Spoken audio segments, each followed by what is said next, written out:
लेकिन साथियों, हमारे देश में कुछ लोग ऐसी विकृत विचारधारा के शिकार हो चुके हैं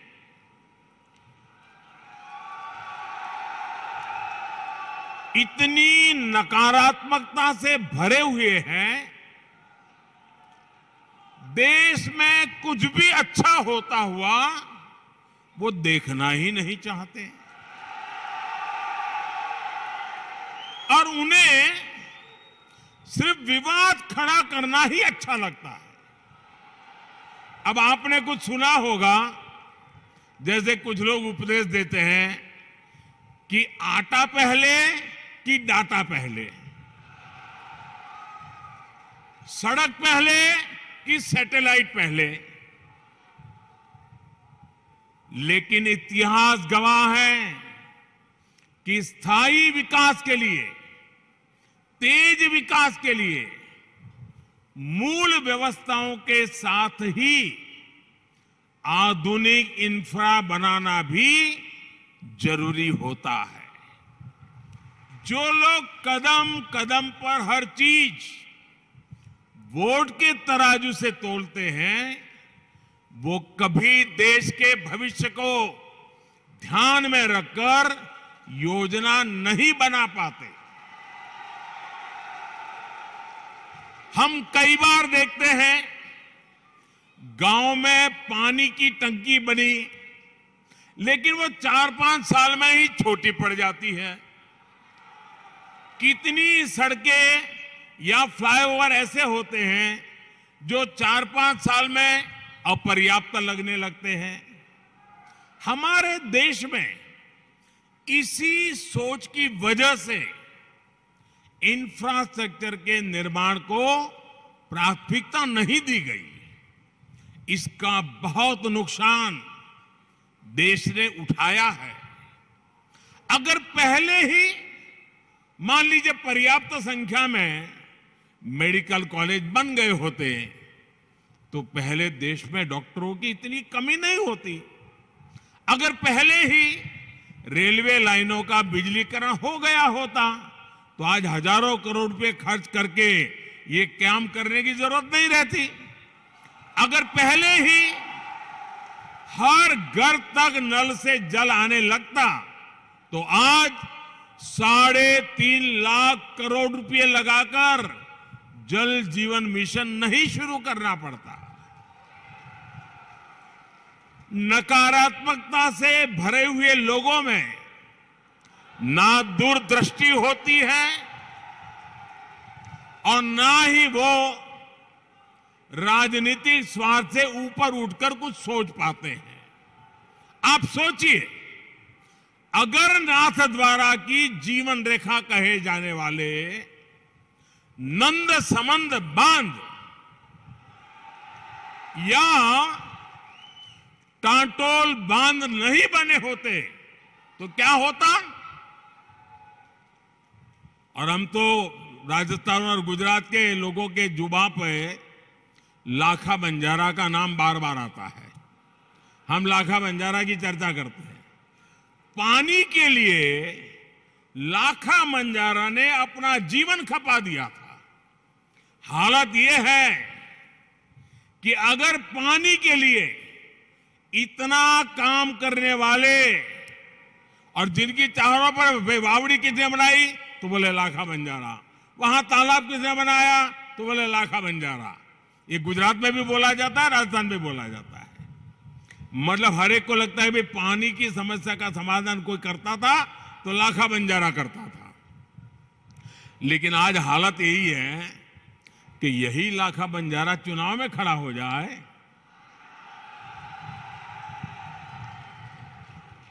तो ये नकारात्मक सोच वाले उसको भी हराने के लिए मैदान में आएंगे।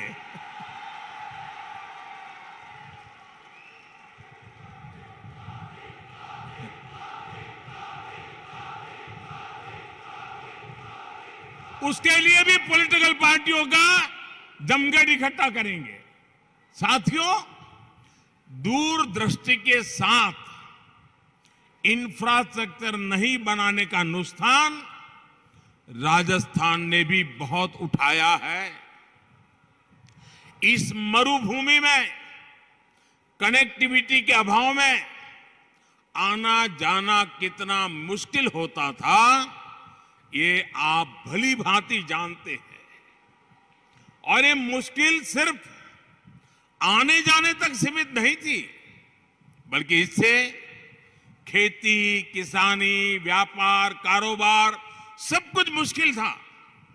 आप देखिए, प्रधानमंत्री ग्रामीण सड़क योजना साल 2000 में अटल जी की सरकार ने शुरू की थी। इसके बाद 2014 तक लगभग 3,80,000 किलोमीटर ग्रामीण सड़कें बनाई गई। बावजूद उसके देश के लाखों गांव ऐसे थे जहां सड़क संपर्क से कटे हुए थे। 2014 में हमने संकल्प लिया कि हर गांव तक पक्की सड़कें पहुंचाकर रहेंगे। पिछले 9 वर्ष में ही हमने लगभग 3.5 लाख किलोमीटर 9 वर्ष में 3.5 लाख किलोमीटर नई सड़कें गांवों में बनाई। इनमें से 70,000 किलोमीटर से अधिक सड़कें यहां अपने इस राजस्थान के गांवों में बनी है। अब देश के ज्यादातर गांव पक्की सड़कों से जड़ चुके हैं। आप कल्पना करिए, अगर यही काम पहले हो गया होता तो गांव कस्बों में रहने वाले हमारे भाइयों बहनों को कितनी आसानी हो गई होती।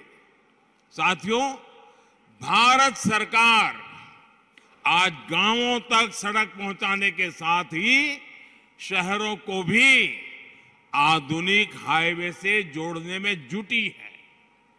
2014 से पहले देश में जिस गति से नेशनल हाईवे का निर्माण हो रहा था, अब उससे 2 गुनी तेजी से, डबल स्पीड से काम किया जा रहा है। इसका भी लाभ राजस्थान के अनेक जिलों को मिला है। कुछ समय पहले ही मैंने दौसा में दिल्ली मुंबई एक्सप्रेस वे, उसके एक प्रमुख सेक्शन का लोकार्पण किया है। भाई और बहनों, आज भारत का समाज आकांक्षी समाज है, एस्पिरेशनल सोसाइटी है। आज 21वीं सदी के इस दशक में लोग कम समय में ज्यादा से ज्यादा दूर तक पहुंचना चाहते हैं, ज्यादा से ज्यादा सुविधाएं चाहते हैं। सरकार में होने के नाते ये हम सभी का दायित्व है कि भारत के लोगों की इस आकांक्षा को, राजस्थान के लोगों की इस आकांक्षा को हम सब मिलकर के पूरा करें। हम सब जानते हैं कि सड़क के साथ ही कहीं जल्दी आने जाने के लिए रेलवे कितनी जरूरी होती है। आज भी गरीब या मध्यम वर्ग को सपरिवार कहीं जाना है तो उसकी पहली पसंद रेल ही होती है। इसलिए आज भारत सरकार अपने दशकों पुराने रेल नेटवर्क को सुधार रही है, आधुनिक बना रही है। आधुनिक ट्रेनें हो, आधुनिक रेलवे स्टेशन हो, आधुनिक रेलवे ट्रैक्स हो, हम हर स्तर पर एक साथ चारों दिशाओं में काम कर रहे हैं। आज राजस्थान को भी उसकी पहली वंदे भारत एक्सप्रेस मिल चुकी है। यहां मावली मारवाड़ गेज परिवर्तन की मांग भी तो कब से चल रही थी, ये पूरी हो रही है। इसी तरह अहमदाबाद उदयपुर के बीच पूरे रूट को ब्रॉडगेज में बदलने का काम भी कुछ महीने पहले पूरा हुआ है।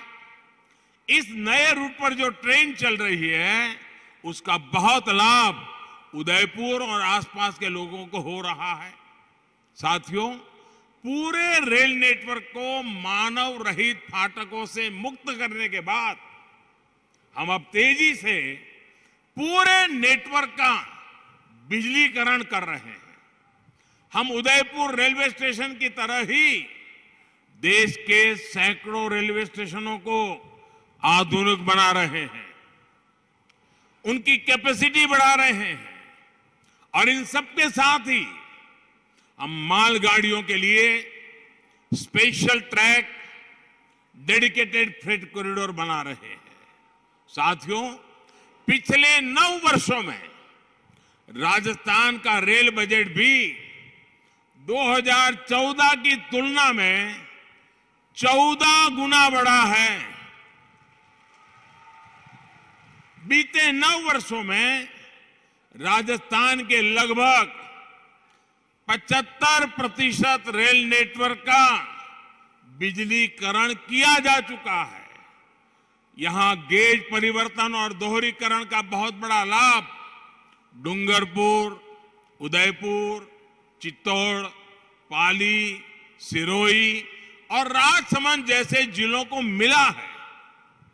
वो दिन दूर नहीं जब राजस्थान भी रेल लाइनों के 100% बिजलीकरण वाले राज्यों में शामिल हो जाएगा।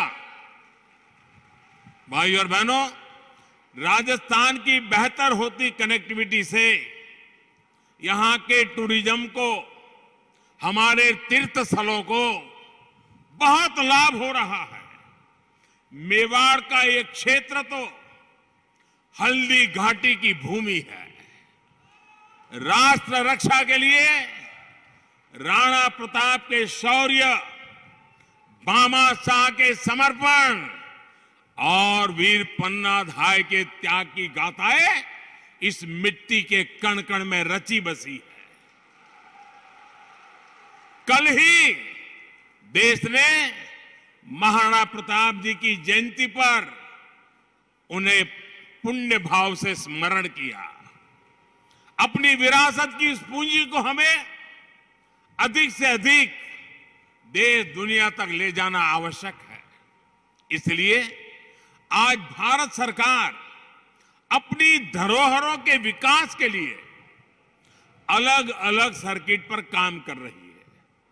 कृष्णा सर्किट के माध्यम से भगवान श्री कृष्ण से जुड़े तीर्थों को, उनसे जुड़े आस्था स्थलों को जोड़ा जा रहा है। यहां राजस्थान में भी गोविंद देव जी, खाटू श्याम जी और श्रीनाथ जी के दर्शनों को आसान बनाने के लिए कृष्ण सर्किट का विकास किया जा रहा है। भाई और बहनों, भारत सरकार सेवा भाव को ही भक्ति भाव मानकर दिन रात काम कर रही है। जनता जनार्दन का जीवन आसान बनाना हमारी सरकार के सुशासन की प्राथमिकता है। हर नागरिक के जीवन में सुख, सुविधा और सुरक्षा को कैसे विस्तार हो, इसके लिए निरंतर काम चल रहा है। श्रीनाथ जी का आशीर्वाद हम सभी पर बना रहे, इसी कामना के साथ आप सभी को विकास कार्यों की फिर से एक बार बहुत बहुत बधाई देता हूं। बहुत बहुत धन्यवाद। भारत माता की, भारत माता की, भारत माता की। धन्यवाद।